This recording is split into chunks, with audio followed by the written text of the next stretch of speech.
Que la grâce de Jésus notre Seigneur et l'amour de Dieu le Père et la communion de l'Esprit Saint soient toujours avec vous. Bien-aimés dans le Christ, nous voilà célébrer la fête de Noël, la fête de la joie, la fête de la paix et la fête de la justice. Le Fils de Dieu vient parmi nous. Il naît en nous, il naît dans nos situations, il est là. En cette nuit, celui qui n'avait pas de place pour naître est annoncé à ceux qui n'avaient pas de place aux tables et dans les rues de la ville. Nous savons comment Marie et Joseph, qui n'avaient pas de place dans les hôtels de Bethléem, ils n'avaient pas de place dans les guest houses de Bethléem, ils n'avaient pas de place dans les maisons de passage de Bethléem. Mais ce sont eux le premier à embrasser celui qui vient nous donner à tous les documents des citoyennetés du ciel. Celui qui, dans sa pauvreté et dans sa petitesse, dénonce et manifeste que le vrai pouvoir et la liberté authentique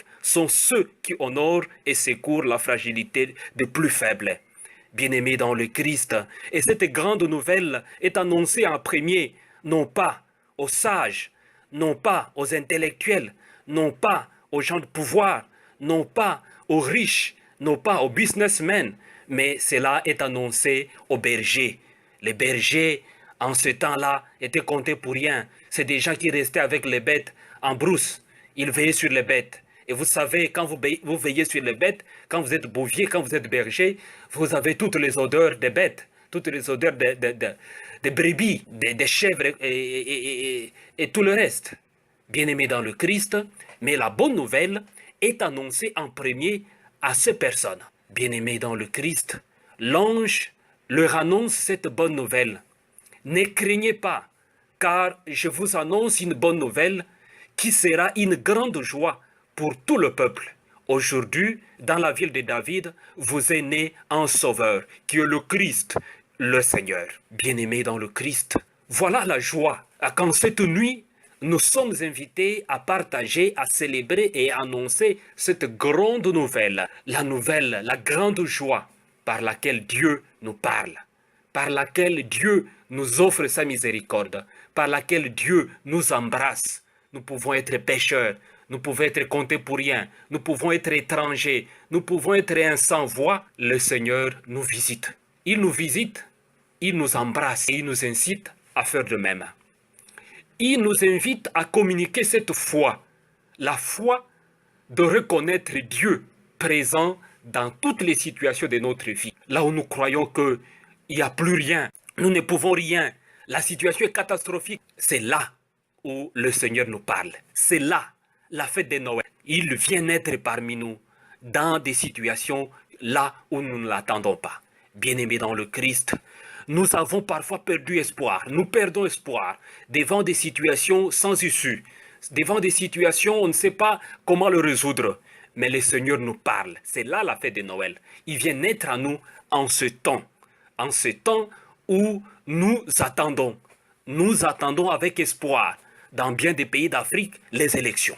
Les élections Madagascar, les élections législatives au Togo, les élections couplées en République démocratique du Congo, les élections dans bien des pays, les gens sont dans des situations où ils n'ont pas beaucoup de réponses. Ils sont dans des situations de peur. Il est né, c'est lui qui vient nous sauver. Ne craignez pas, car c'est la grande nouvelle. Il sera notre joie, il sera notre rempart. Il est notre rempart, il est notre sauveur, il est notre Christ, il est notre Seigneur. Nous ne pouvons pas avoir peur. Et nous pouvons nous rappeler les paroles de Saint Jean-Paul II en 1978. Il dit ceci: n'ayez pas peur, ouvrez toutes les portes, ouvrez les portes grandes au Christ, n'ayez pas peur. Voilà. N'ayons pas peur, car l'enfant de Bethléem est là. Dieu vient à notre rencontre pour faire de nous des protagonistes de la vie qui nous entoure. Et ça, c'est important. Il fait de nous des protagonistes. Ça voudrait dire que nous devenons des coopérateurs de cette mission, de cette vie en Christ. Mais pourquoi tu as peur, mon frère? Pourquoi tu as peur, ma sœur, de prendre ta vie en main, de prendre ta destinée?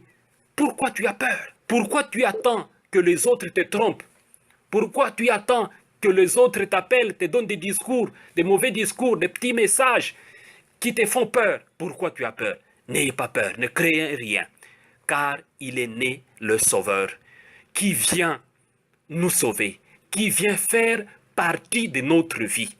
Et il fait de nous des protagonistes de cette vie, c'est-à-dire des responsables de notre vie quotidienne. Prenons nos responsabilités en main et communiquons cette espérance et cette joie de Noël.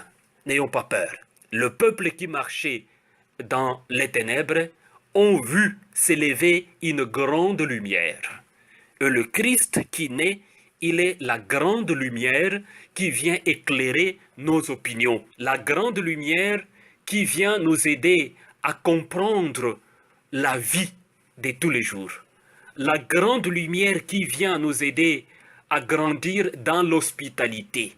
Parce que la fête de Noël, c'est la fête de l'hospitalité. C'est la fête de l'accueil. La fête de l'accueil de cet enfant qui naît, l'enfant de Bethléem. Il est le prince de la paix, il est le prince de la joie, il est le prince de la justice et il est le prince de l'amour. Quand vous partagez les cadeaux de Noël, quand vous souhaitez aux autres les meilleurs vœux de Noël, souhaitez-les de bon cœur. Cela doit venir du fin fond de votre cœur. Cela ne doit pas venir seulement des simples protocoles. Il vient pour briser toutes les indifférences. Il vient pour briser toutes les jalousies. Il vient pour brûler toutes les mauvaises directions. Il vient mettre dans le feu le mensonge. Il vient le brûler avec sa lumière. Car sa lumière est la lumière resplendissante qui vient éclairer nos consciences, qui vient éclairer nos cœurs, pour que nous puissions être des vrais protagonistes de la vie qui nous entoure, des vrais protagonistes de notre vie. Prenons notre vie en main. N'ayons pas peur de prendre notre vie en main. Ne nous laissons pas entraîner par le découragement. Il vient, il est là, il vient de naître dans nos cœurs. Il nous appelle car il voudrait que nous puissions initier une nouvelle créativité sociale. La nouvelle créativité sociale qui consiste à se sentir heureux et heureuse sur sa propre terre, à ne pas avoir des illusions inutiles. Noël, c'est le temps pour transformer la force de la peur en force de la charité, en force de bien des initiatives, en force de la conscience de soi, en force de l'estime de soi, en force de pouvoir apprécier sa terre, de pouvoir apprécier sa famille, de pouvoir apprécier son travail, de pouvoir apprécier ses différentes relations avec les autres. C'est là la nouvelle conjugaison. La fête de Noël, c'est de nous transformer. La fête de Noël, c'est d'inviter les autres à prendre en charge l'espérance. L'espérance d'accepter qu'il est là parmi nous. Le poids de la vie, le désespoir ne peut plus continuer à avoir de la place en plutôt la joie de le servir, la joie de se sentir protagoniste, la joie de se sentir collaborateur de la mission du Christ. Il naît parmi nous, il nous transforme, il voudrait que nous puissions prendre en main cette transformation de la créativité sociale, afin que notre monde soit transformé, afin que notre monde accueille celui qui vient avec joie et avec bonté. Que la bénédiction du Seigneur soit avec vous, au nom du Père et du Fils et du Saint-Esprit. Amen.